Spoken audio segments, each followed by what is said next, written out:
Hi there, welcome to the Dawn Show. Dawn Stensland-Menti here. So today, we're going to help you make a match, a love match or a love connection, hopefully with a little bit of help from Susan Trombetti, who's CEO of Exclusive Matchmaking. Welcome. Thanks, Dawn.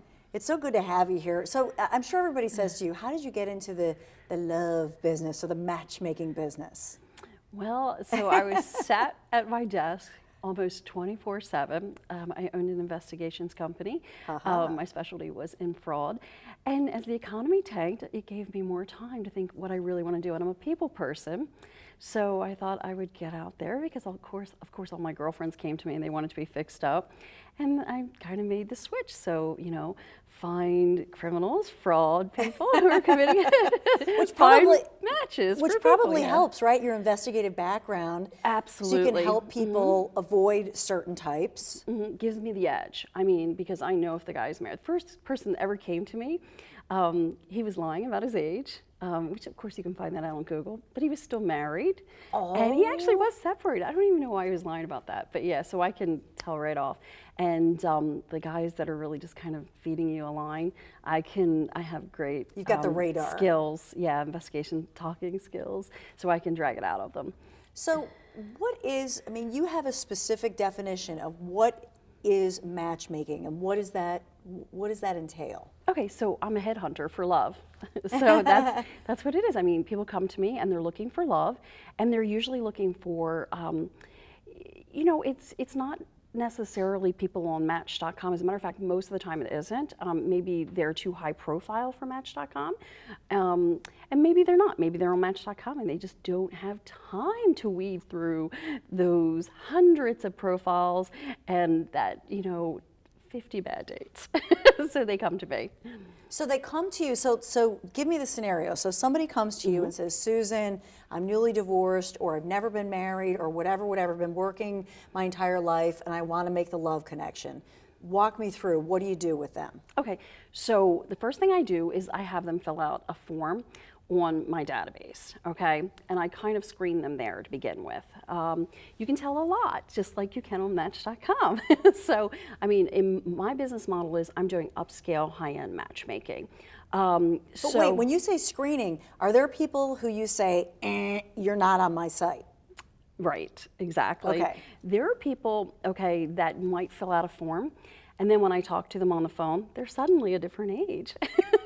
So no lying. Save that for Match or one of those other online sites because you're not going to get past me.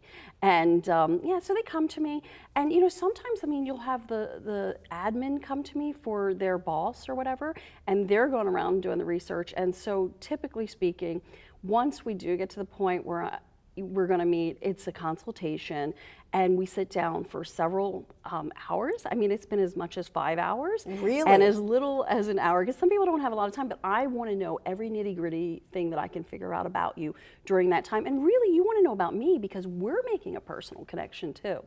And, matchmaking might be for you, but I might not be for you.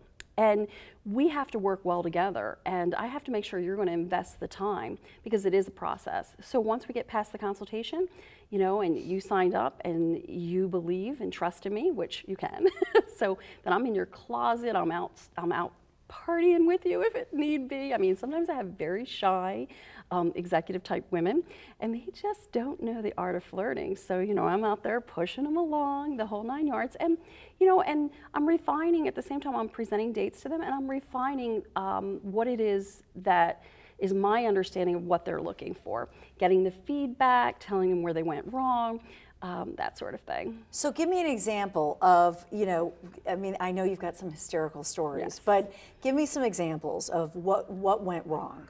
Okay, so, all right, so I have this wonderful, wonderful guy, and last weekend, I tell him, don't text, and I don't even think of him as a texter, but he had a little too much alcohol, and he texted this woman, and he told her that the town she was from was full of losers. I don't even know why he did that. And he's a wonderful catch, but he did that. So that's one. And then this weekend, the girl was 20 minutes late. And no, this isn't so hysterical, but this is kind of commonplace.